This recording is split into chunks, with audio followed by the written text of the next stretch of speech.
Hi guys, இன்றைக்கி அம்மா வீட்டுக்கு வந்த விலாக் பார்த்துருப்பீங்க. அதுக்கப்புறம் ஈவினிங் அம்மா டீ வச்சு கொடுத்தாங்க. பூவுக்கு சத்தி தான் போய் எடுத்துகிட்டு வருவாங்க. அப்புறம் பூ எடுத்துகிட்டு வந்துட்டு எனக்கு ஸ்நாக்ஸ் வச்சு கொடுத்தாங்க. ஸ்நாக்ஸும் டீயும் வச்சு கொடுத்தாங்க. சாப்பிட்டுட்டு நானும் தம்பியும் கொஞ்சம் நேரம் மொட்டை மாடிக்கு போகலாம் அப்படின்ட்டு கொஞ்சம் நேரம் வேடிக்கை பார்த்துட்டு வரலாம் அப்படின்ட்டு போயிருந்தேங்க. போன வருஷம் இந்நேரமெல்லாம் நான் மட்டும்தாங்க இந்த மெத்த மாடியில் நடந்துகிட்டு இருந்தேன். இப்போ தம்பியோடு நடக்கிறேங்க. என்ன சவுண்டு போடுறான் பாருங்கள். வயிற்றுக்குள்ளே இருந்தவன் இப்போ பாருங்கள் என்ன சவுண்டுன்னா. அப்புறம் கொஞ்ச நேரம் மெத்த மாடியில் இருந்துட்டு படிக்கட்டு ஏறுறானாமாங்க. அதனால் அது ஒரு 2 படிக்கட்டு மட்டும் அவனை பக்கத்துலேயே இருந்து பார்த்துட்டு கீழே வந்துட்டேங்க. அதுக்கப்புறம் நைட்டு சாப்பாடு தக்காளி சாப்பாடு செஞ்சுத்தான்னு அம்மா சொன்னாங்க.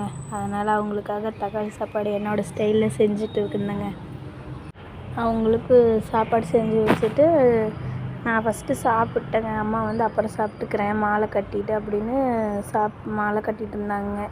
அதுக்கப்புறம் நான் தம்பி தூங்க வச்சுட்டு அம்மா பாத்திரம் விளக்கி வச்சுட்டு சாப்பிட்டு படுத்துட்டாங்க. அவர் வந்ததுக்கப்புறம் அவருக்கு ஆம்லேட் போட்டு கொடுத்துட்டு சாப்பிட்டு